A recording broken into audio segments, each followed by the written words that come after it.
Yo, what is up, guys? It's aBeZy here, and today I'm going to be going over the best classes and best settings for MW3. So let's get right into it. To start off, so I think we're going to go straight into the classes. So, start out, we're going to do the Rival 9, which is basically like the best sub right now for competitive that everyone is using. So, for my perks, I'm using the Assault Gloves. For the boots, I'm using the Covert Sneakers. And then for the gear, I'm using the EOD padding. So EOD is basically just like flak. And then for the boots, the reason why I'm using Covert Sneakers is because it basically makes you dead silent. And in competitive, you definitely want to be dead silent because people can sound whore you, which is very annoying.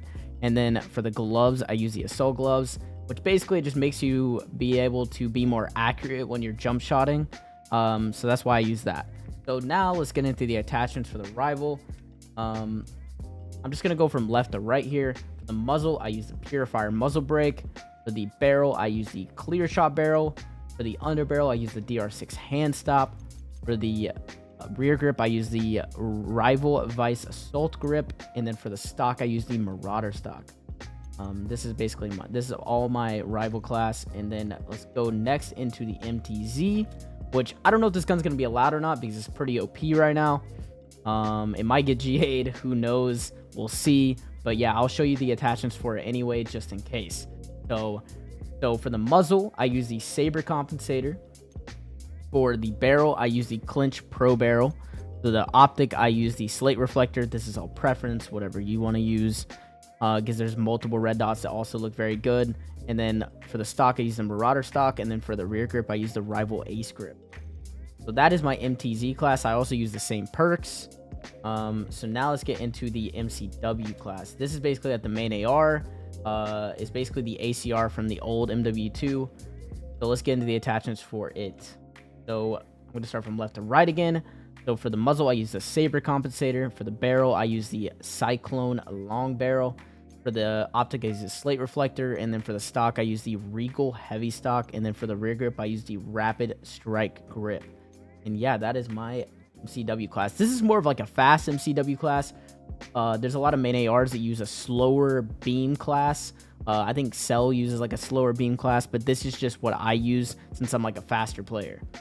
But yeah, I think that's going to do it for all my classes. So let's get into the settings now. So we're going to start with controller settings. I use a Battle Beaver controller with 2 standard buttons on the back. I play very weird. I play with a thing called stick and move. It's basically where you jump with your right stick. I played like this since like BO3. I think I'm the only pro in the league that does use stick and move. And then with my back 2 buttons, with my back left button, I slide. And then with my back right button, I punch. Very weird, but that's just how I play. But let's get back into these controller settings. And then, so let's go to dead zones. So for dead zones, on my left stick minimum, you should either use 0 or 1. Basically, the reason why is because it makes it to where the responsiveness of your left stick is faster. So being able to tack sprint with like no delay is like the best. So you definitely want to play on 0 or 1. And then for my right stick, now this is all depending on your own controller and if you have stick drift. If you have stick drift, you want to play on a higher right stick minimum. And if you don't, then you could play on like a lower, like a 3 or like a 4. I don't think anyone really goes lower than 3.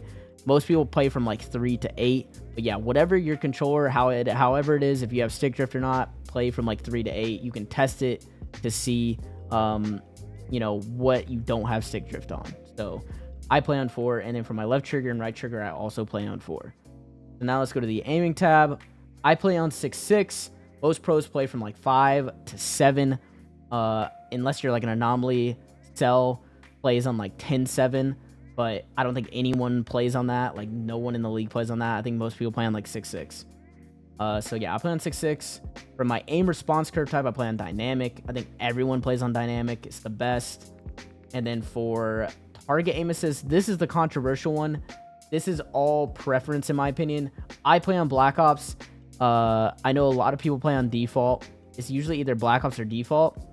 I prefer Black Ops. I've tried both of them and I don't really notice a difference, but I've always played on Black Ops for like the past 3 years, so that's why I'm on Black Ops. So you can choose whatever you want. That's just what I use.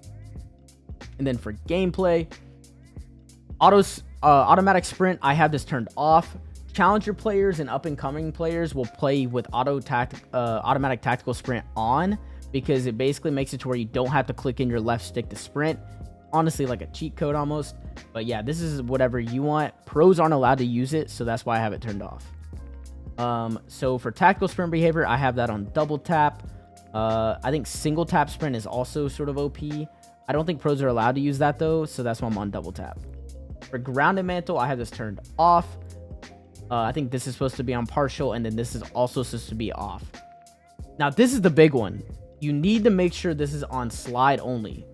For slide/dive behavior, you want it on slide only. The reason why is because if you have it on slide only, you'll have like the most response, like the fastest response for your slide. So like as soon as you click your slide button, it'll instantly slide. If you have this on like tap to slide, since you could still technically dive if you hold in your like slide button, it will make it to where when you click your slide to slide, it'll make it where there's like a tiny delay whenever like you click it to slide. So you want this on slide only because there's like no delay at all. So make sure you have this on slide only. It's very, very big. And then going down, I don't think anything else on here really matters. I heard that people turn the slide cancel sprint off. I'm pretty sure it's supposed to fix some.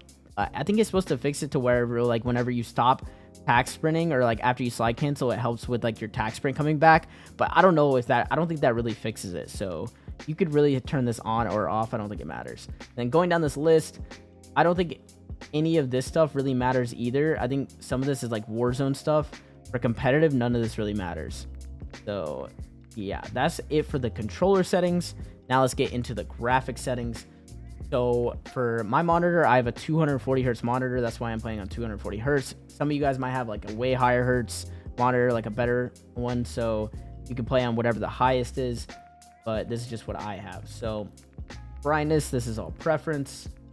Make sure VSync is turned off for both of these, because if not, then you're going to have input delay on your controller, and you don't want that. So make sure that's turned off. I play on custom, and I lock mine at 260. That way I don't go over, like way over my refresh rate. I know some people play on unlimited. I think that's all preference as well. I just play with mine capped at 260. Yeah, that's it for the display settings. Go over to quality now. So for quality, this is a big one.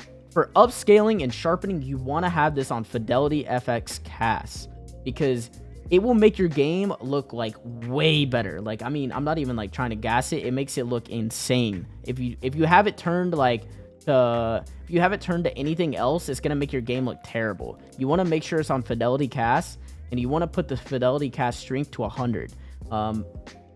Promise you, it's gonna make your game look way better. Just definitely should be using that. So for VRAM, you want to have that. You can have that at like 85, 90. It doesn't really matter. So since we're competitive players, I'm gonna have all my texture and like details and like things like that, like my graphic settings, I'm gonna have them all on normal or low, or like very low or off. I have it all turned down to almost the lowest it can go. That way I can get more frames. Is this way better for competitive if you have more frames, obviously. So for my like textures quality and everything, this is the only thing I have on normal, and then I'm pretty sure everything else is either on low or very low or off. So I'm just gonna scroll down the list very slowly so you guys can see everything. And yeah, this is all my graphic settings. Everything's pretty much turned on low or very low. Okay, that is going to do it for the quality tab. So now let's get into the view tab. So for my field of view, I play on 100. This is also all preference. You can I think a lot of the pros either play from between like 90 to like 110. So I play on 100, and I'm pretty sure a lot of people do play on 100. Whatever is the most comfortable for you, play on that. So for weapon field of view, I play on wide. It makes your gun smaller. That way you can kind of see more around you. And also it kind of just makes everything look cleaner since your gun is smaller. So personally, I play on wide. If you want to play on default, you can. I just play on wide. You definitely want to have motion blur turned off for obvious reasons, because it'll just make everything around your screen super blurry.